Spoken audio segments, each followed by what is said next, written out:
Hello, folks. Welcome to Business Basics. We've been looking at 25 tips to grow your business, and today we're looking at improving your conversion rate. I'm joined by my co-host, Andy Hemming. Andy, it's great to see you. Hi, Mark. Great to be here. You've got 5 tips for improving conversion rate. It's such an important part of the process, right?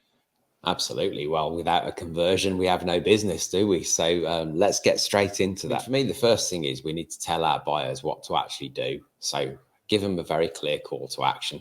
At the end of the day, we're taking them on a journey, aren't we? So if we're not clear on what the journey is, we expect them to come on with us. How do they act? So that very crucial definition internally first of what we expect our customers to do, so that we can then build that into our system so that they can actually follow that journey. Without that, we're on a road to nowhere. So the second thing is, and this would be as applicable to, in the guide, you'll read about it from a website conversion point of view, but that also becomes relevant when we're face to face. So the journey piece is about taking people on a trip so that they understand, they get educated. And that really is the purpose of a conversion journey, isn't it? They can make a good quality decision about whether they're in the right place, whether they're in the right place to buy the right thing.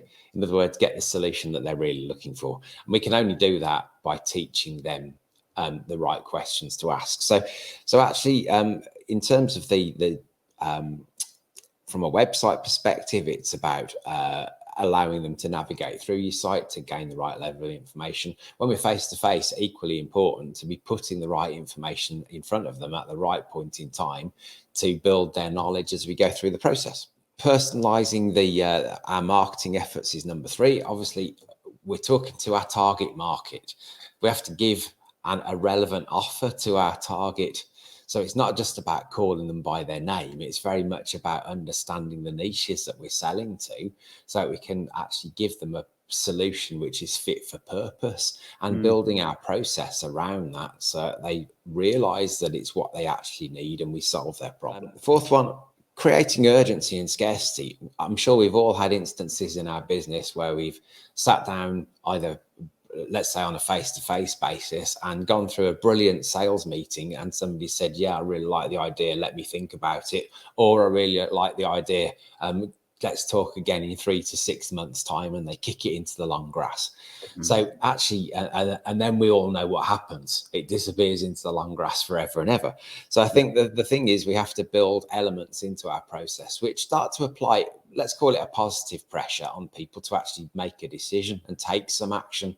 Otherwise, everything moves off to the right, and we get not only a disappointed us in our business because we didn't make the sale, but we also probably didn't solve somebody's need as they actually needed the solution anyway. We just sort of bought it back from them because we weren't good enough at communicating the idea in the way that was relevant to them. And then the fifth one is about, well, lots of people like social proof. There are lots of tools to make that happen at the moment. So backing up our service offering with stories of testimonials, case studies of, well, who else has benefited and how as a result of using this service. So that gives us this social credibility and adds to the know, like, and trust, I guess, as we take people through our process. So those would be the 5 tips for conversion.